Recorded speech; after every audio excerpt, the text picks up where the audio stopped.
إن الحمد لله نحمده ونستعينه ونستغفره ونعوذ بالله من شرور أنفسنا ومن سيئات أعمالنا من يهده الله فلا مضل له ومن يضلل فلا هادي له أشهد أن لا إله إلا الله وحده لا شريك له وأشهد أن محمدا عبده ورسوله.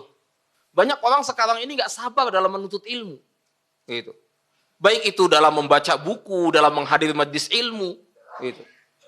Kalau cuma sekedar kita membahas satu tema, dua tema, selesai, nggak teruji kesabaran kita. Yang teruji itu gimana? Ketika kita membaca satu kitab atau membahas sebuah kitab, dari awal sampai akhir dia hadir umpamanya. Ini baru teruji kesabaran dia dalam menuntut ilmu. Karena menuntut ilmu itu butuh proses, gitu. Nggak sembarangan.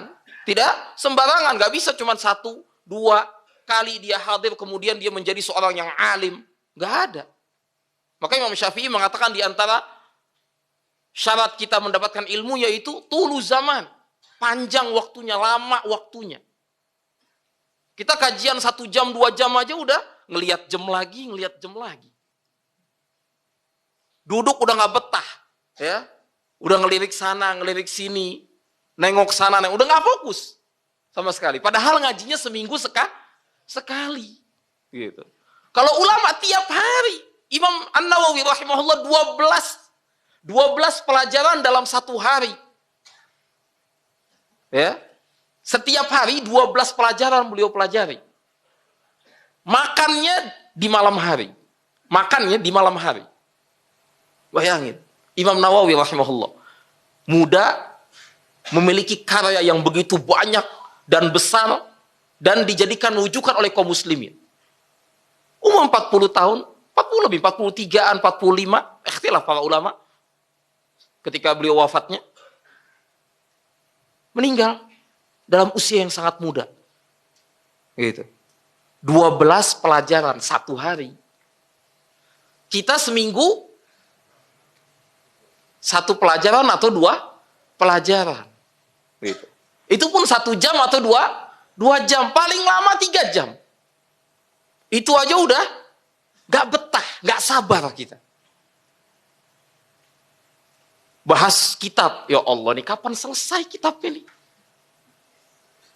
Kalau kajian cuma bukan berarti kita meremehkan kajian tematik, gak apa-apa, sekali 2 kali gak masalah. Tapi kalau kita mau memiliki pondasi yang kuat, ya bahas kitab dong, dari awal sampai akhir. Gitu. Bertahap kita nuntut ilmu itu bertahap. Ya, nggak bisa kita lompat. Nggak bisa. Bertahap, semuanya ada tahapannya.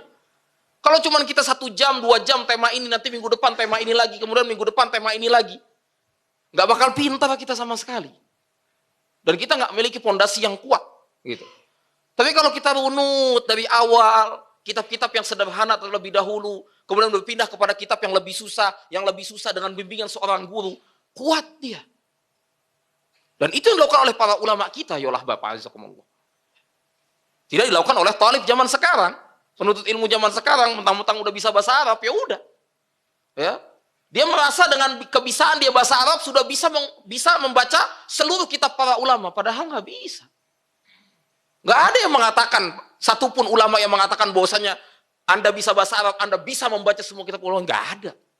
Karena ilmu itu memiliki tahapan-tahapan. Makanya para ulama mengatakan, ya ta'amul kibar summus sighar. Makanan orang gede itu racun buat anak kecil. Nah, itu berlaku buat ilmu. Nggak bisa udah bisa bahasa Arab, kemudian saya mau beli, atau saya mau membaca Fathul Bari. Nggak bisa. Fathul Bari itu buku, siapa yang berhak membaca Fathul Bari? Adalah orang yang punya takhassus, mutakhassis. Dia punya pengetahuan tentang berbagai macam cabang ilmu. Baru dia bisa baca Fathul Bari. Dan ini bukan saya yang mengatakan. Ini para ulama yang mengatakan. Di antaranya Syekh Fatih Al-Mausili. Ketika ditanya tentang tahapan-tahapan apa yang mesti dilakukan oleh seorang penuntut ilmu. Penuntut ilmu nggak boleh. Fathul Bari itu nggak bisa dibaca. Awal-awal itu. Karena pembahasan dalam Fathul Bari itu masuk di situ. Usul fiqih, nahwu, sharaf, adab, balaghah. Semuanya. Kalau kita nggak paham, bengong kita. Gitu. Nah, ini baru bisa bahasa Arab. Disangka bahwasanya semua kitab para ulama sudah bisa dia lahap. berjilid-jilid. Sehingga dia timbul kesombongan, kemudian tidak lagi mau hadir ke dalam majelis ilmu. Nggak bisa begitu. Gitu. Ada tuntutan-tuntutannya, sabar. Gitu. Satu kitab, baca, diulang lagi, difahami. Sudah faham, baru berpindah kepada kitab yang lain. Syekh Saleh Al-Syekh, hafizahullah. Beliau punya satu kitab namanya At-Tariq ila Nubughil Ilmi. Di situ beliau cantumkan, soal menurut ilmu itu, ya, berpindah kepada kitab yang lain, itu jangan nggak asal berpindah. Udah selesai nih, oh, Riyadhus Shalihin selesai, baca, pindah, ambil lagi kitab yang lain. Enggak. Sebelum kita pindah, tanya dulu kepada diri kita, nih, kitab udah kita kuasai belum? Udah kita kuasai belum? Contoh, umpamanya contoh yang sederhana, kayak usul thalatha, yang saya katakan kemarin. Antum udah baca apa belum? Nggak usah baca, udah punya apa belum? Usul thalatha. Ya. Kitab usul thalatha. Coba dibaca. Habis dibaca nih, selesai. Langsung, oh berarti saya udah bisa melangkah ke tahapan selanjutnya, Ustaz. Enggak, entar dulu. Dites dulu mestinya. Hah? Menguasai tidak? Menguasainya itu dengan apa? Apabila dia disuruh untuk mengajarkan usul thalatha, dia bisa. Tanpa harus mewajah. Itu menguasai. Baru kemudian berpindah kepada kitab selanjutnya. Gitu. Nggak asal pindah. Ya. Kalau kita kan pengajian udah selesai. Ya, kita alhamdulillah sudah selesai membahas kitab tauhid. Kita nanti pekan depan kita akan bahas kitab yang baru. Udah. Begitu bahas kitab yang baru, kitab tauhid, wallahu a'lam. Lupa. Nggak usah pindah kitab. Masih di kitab yang sama. Coba bab yang ketiga, yang kemarin saya katakan. Bingung, itu padahal buka. Dicari lagi. Gitu. Bab yang ke-10, bab yang ke-12. Udah lupa. Gitu. Bagaimana kita akan berpindah kepada kitab yang lain? Gitu. Berarti ini nggak sabar dalam menuntut ilmu. Ada tahapan-tahapan jenjang yang mesti kita lewati. Sama kayak kita dari sekolah-sekolah biasa. Ya. TK dulu, bahkan sebagian ada yang PAUD ya. PAUD dulu, TK, habis TK, kemudian SD 6 tahun lagi. Masya Allah, habis 6 tahun, SMP 3 tahun, SMA 3 tahun, habis itu kuliah. Sabar tuh.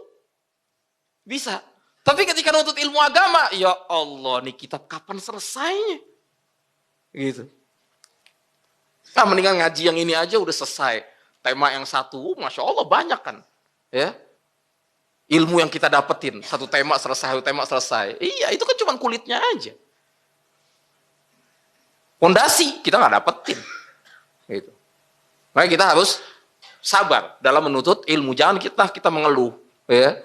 Kita sabar. Dan ikhlas karena Allah Subhanahu Wa Taala. Karena ikhlas itu yang akan membantu kita untuk sabar dalam menuntut ilmu. Kalau kita nggak ikhlas karena Allah Subhanahu Wa Taala, maka kita nggak bakal sabar menuntut ilmu. Gitu. Sehingga tahapan-tahapan yang mestinya kita lewati, kita tinggalkan begitu saja, yang akhirnya itu membuat kita sesat. Ya, membuat kita sesat. Karena ada sebagian juga yang membaca kitab-kitab yang memang dia juga nggak menguasai. Gitu. Tidak bisa, dan dia ajarkan. Dia yang nggak menguasai, kemudian dia mengajarkan itu kepada murid-muridnya. Akhirnya yang ada kebodohan tambah kebodohan. Gitu. Dan itu terjadi, ada di sebagian yang seperti itu. Makanya ini yang mesti diperhatikan ayolah Bapak Ibu. Kita sama-sama belajar. Saya antum sama-sama belajar. Ya, dan kita harus sabar. Gitu. Sabar dalam arti kita manfaatkan waktu luang, kemudian juga kita membaca kembali, mengulang kembali pelajaran, mencatat. Kemudian coba kita terapkan dalam kehidupan kita. Gitu.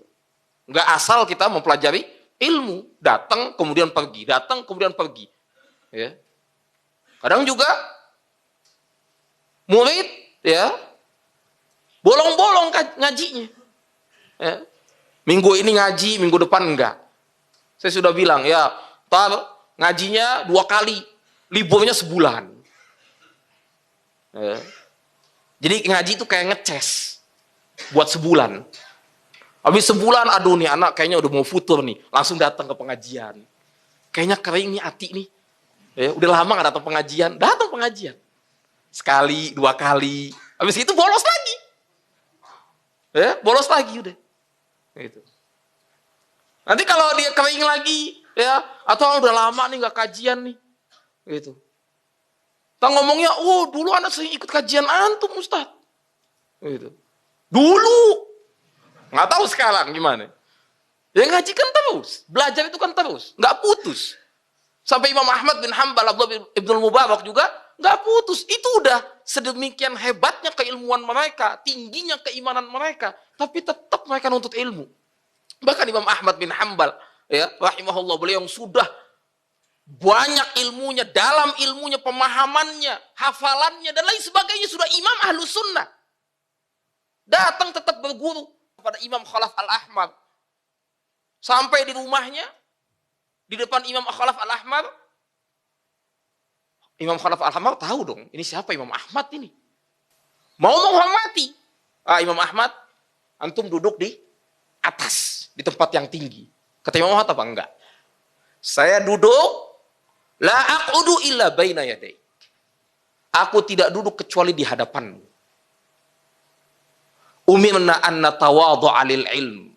Kami diperintah untuk tawadhu dalam menimba ilmu. Ini Imam Ahmad, kelasnya Imam Ahmad. Gitu. Masih nimba ilmu. Disuruh duduk di tempat yang tinggi karena beliau adalah orang yang terpandang dalam hal ilmu dan semuanya. Dihormati sama gurunya yang orang yang dia pengen ambil ilmu. Enggak, saya pengen duduk depan antum, sudah.